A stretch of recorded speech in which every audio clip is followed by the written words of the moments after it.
Hi everyone, and thanks for being here. As you have seen from the title, let's check if we can game on Mac OS. Here we have a Mac Mini of 2023, and this Mac Mini have Apple M2 chip with a 16 gigs of RAM, as we can see from the specs here. And here we have some other details with a total number of cores. We have 4 performance core and 4 efficiency core with 16 gigs of DDR5 memory. And regarding the graphics, which is integrated of course in the chip, 10 numbers of core, and we have the Metal 3 support. So without further ado, let's test some games. Keep in mind that considering all this hardware setting that we have here, we are going to test the games in 1080p with high or medium settings depending on the game. One of the first games we are starting is the Metro Exodus, which is a pretty high demanding game, and we will check what kind of performances we are going to get.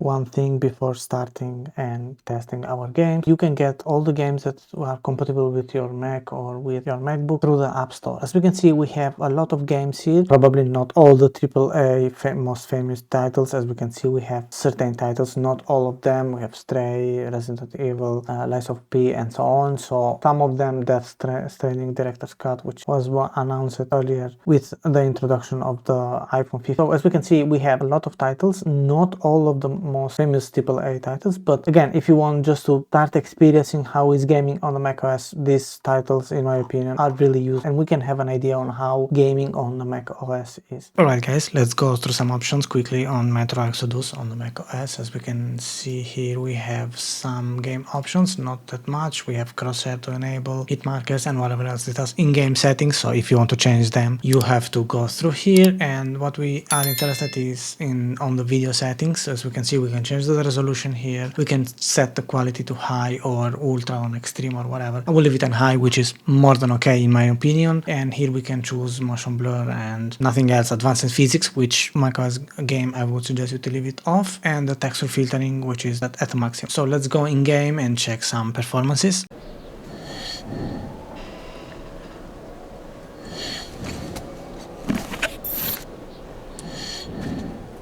Alright guys, let's check some performances on a gameplay here on the beginning of the game of Metro 2033, and as we can see, we are hitting more than 60 FPS. So the experience here in 1080p with high settings is more than okay, I have to say. So it's more than you can game it easily, and you can really have a really nice experience.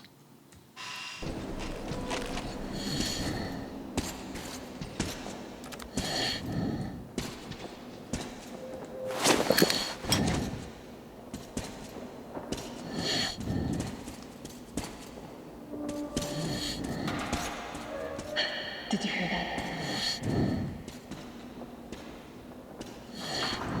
Again!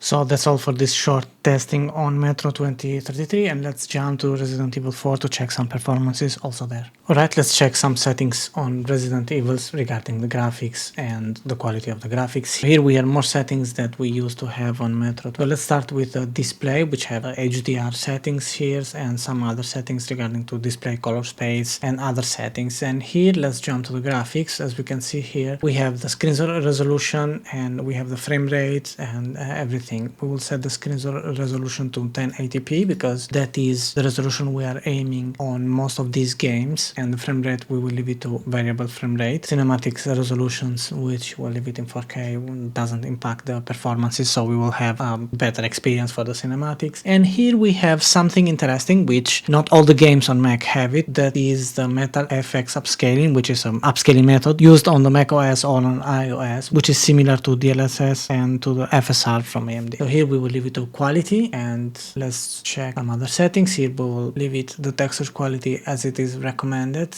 and all these filters will set it to the maximum possible that we can. So everything else is set at on high and on the maximum possible settings we can. So let's see how is going to be our experience here with the Resident Evil on 1080p with high settings, and with the maximum settings we can set on 1080p. Alright, as we can see here, we have basically 60 FPS, more than 60 FPS.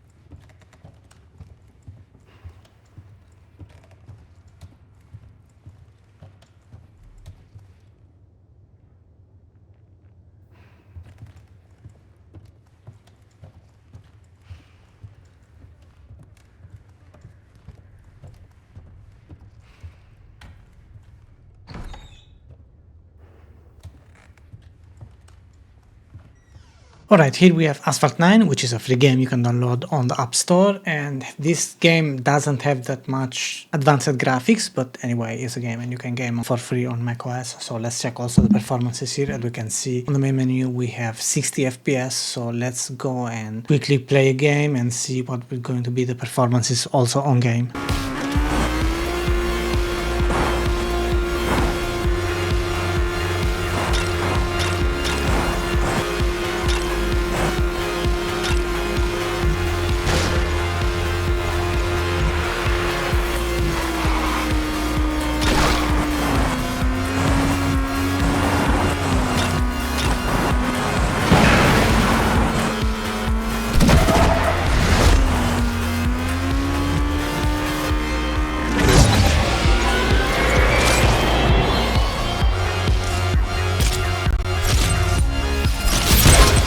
So as we can see also here, we are hitting pretty much the 60 FPS, which is the bare minimum today for a really nice experience on gaming on whatever device you want to game. Despite this game, it doesn't have that much advanced graphics or advanced settings for you to change on the graphics. Just enable or disable the HDR and some other settings, which are really basic settings. But anyway, it's a free game you can game on macOS, and then the performances are not bad at all. So let's check some other free games. So here we have NBA 2K24 Arcade Edition, and as we can see here, we are on the video settings. Everything is set at ultra high, full screen, 1080p as usual. We are aiming to that. Let's go through some gameplay and check also here what are going to be the results.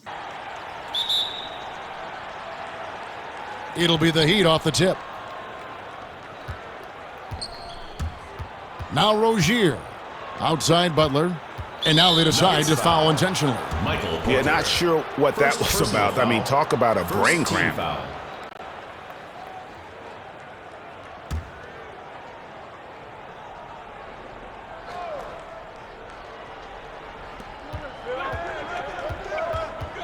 Adebayo against Gordon. And we have an intentional foul there, GA. Wish I could say why.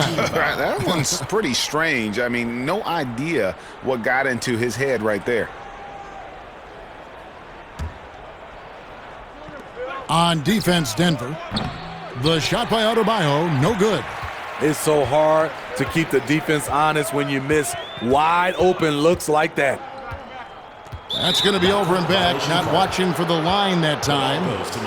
Also on this short gameplay on NBA 2K24, we have amazing experience. The arcade, this is the arcade version, but anyway, we have amazing experience. Alright guys, that's all for this gaming test on the macOS using a Mac Mini with an M2. I'm very impressed with the results. We all agree that gaming titles are not the same as on PC or consoles, but the platform has a lot of potential in terms of hardware. Half of the job here is on the developers, because it doesn't matter the platform or OS used. The most important thing is to have fun and enjoy the time spending while gaming. Thanks a lot for watching. If you find this video fun and informative, hit the like button and subscribe to the channel. Thanks for your support.